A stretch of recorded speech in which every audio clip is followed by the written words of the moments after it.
കുടുംബം എന്ന വാക്കിൻ്റെ അർത്ഥം കൂടുമ്പോൾ ഇമ്പം എന്നാണ്. പക്ഷേ ചില ആളുകൾ കൂടുമ്പോൾ നരകമാണ് സംഭവിക്കുന്നത്. അതെന്തുകൊണ്ടാണെന്ന് പറഞ്ഞു കഴിഞ്ഞാൽ വൈകാരികമായി മാനസികമായി അവർ ആ വിവാഹത്തിന് വേണ്ടിയിട്ട് ഒരുക്കമല്ല എന്നുള്ളതാണ് അപ്രകാരം സംഭവിക്കുന്നത്. ഇന്ന് ഒരുപാട് വിവാഹങ്ങൾ നമ്മുടെ നാട്ടിൽ നടക്കുന്നുണ്ട്. സ്ത്രീധനത്തിൻ്റെ പേരിൽ അടിയുണ്ടാവുന്നു, സ്വത്തിൻ്റെ പേരിൽ അടിയുണ്ടാവുന്നു, ലൈംഗികതയുടെ പേരിൽ അടിയുണ്ടാവുന്നു, അവിഹിത ബന്ധത്തിൻ്റെ പേരിൽ അടിയുണ്ടാവുന്നു, അതുപോലെ പ്രണയത്തിൻ്റെ പേരിൽ അടിയുണ്ടാവുന്നു, കൊല നടക്കുന്നു, ഭർത്തൃപീഡനം നടക്കുന്നു, ആത്മഹത്യകൾ നടക്കുന്നു. അങ്ങനെ ഒരുപാട് കാര്യങ്ങൾ നടക്കുന്നുണ്ട്. വിവാഹം ശരിക്കും പറഞ്ഞാൽ എല്ലാവർക്കും ഉള്ളതല്ല. മാനസികമായും ശാരീരികമായും അതിനുവേണ്ടി ഒരുക്കമുള്ള ആളുകൾക്ക് മാത്രമേ പറ്റുള്ളൂ. പ്രത്യേകിച്ചും മാനസികമായും വൈകാരികമായും ഒരുക്കമുള്ള ആളുകൾ. ശാരീരികമായ ഒരുക്കം ഉണ്ടായിട്ട് കാര്യമില്ല. ഏതെങ്കിലും തരത്തിലുള്ള വൈകാരിക മാനസിക പ്രശ്നങ്ങളുള്ളവർ വിവാഹം കഴിക്കാൻ പാടില്ല. ഇപ്പോൾ കേരളത്തിൽ കഴിഞ്ഞ ദിവസം ഞെട്ടിക്കുന്ന 2 മരണങ്ങൾ നടന്നു. ഒന്ന് വിഭജികയുടെ കുടുംബത്തിൽ നടന്നിട്ടുള്ള മരണങ്ങളാണ്. അവരുടെ ഭർത്താവ് സ്ത്രൈന സ്വഭാവമുള്ള ഒരു വ്യക്തിയാണ്. സ്ത്രീകളുടെ വസ്ത്രം ധരിക്കുകയും ലിപ്സ്റ്റിക്ക് ഇട്ട് നടക്കുകയും കുടുംബം നോക്കാതെ മതിമറന്ന് ജീവിക്കുകയും ഒക്കെ ചെയ്യുന്ന ഒരു വ്യക്തിയായിരുന്നു. അദ്ദേഹത്തിൻ്റെ അപ്പന് ഭാര്യയെ കാഴ്ചവെക്കുന്ന ഒരു പ്രത്യേക മനോഭാവം തനിക്കുണ്ടായിരുന്നു. ആ സ്ത്രീ മരിച്ചു, കുഞ്ഞും മരിച്ചു.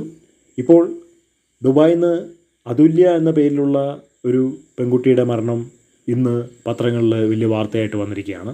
അവരുടെ ഭർത്താവിൻ്റെ പേര് സതീഷ് എന്നാണ്. അവരുടെയും കുടുംബത്തിൽ ഒരുപാട് പ്രശ്നങ്ങളുണ്ട്. 10 വർഷം ഒരുമിച്ച് ജീവിച്ചു. പക്ഷേ ഭാര്യ അദ്ദേഹത്തിന് സംശയമാണ്. ഭാര്യയെ ഒരുപാട് പീഡിപ്പിക്കുന്നുണ്ട്, അടിക്കുന്നുണ്ട്. ഇന്നലെ ആ സ്ത്രീ ആത്മഹത്യ ചെയ്തു. അദ്ദേഹം ഒന്നും ചെയ്തിട്ടില്ല എന്നാണ് പറയുന്നത്.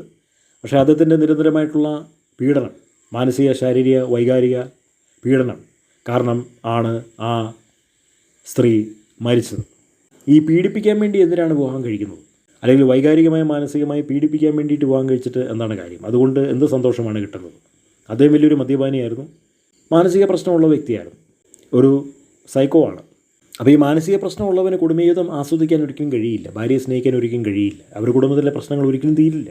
വിവാഹം കഴിച്ച് കഴിയുമ്പോൾ മാത്രമേ അറിയുള്ളൂ ഒരാൾക്ക് മാനസിക രോഗമാണോ, വേറെ എന്തെങ്കിലും അസുഖമുണ്ടോ, അദ്ദേഹത്തിന് അതുമായിട്ട് ചേർന്ന് പോകാൻ പറ്റുന്നുണ്ടോ ഇല്ലയോ എന്നുള്ളത് വിവാഹം കഴിച്ച് കഴിയുമ്പോഴേ അറിയുള്ളൂ.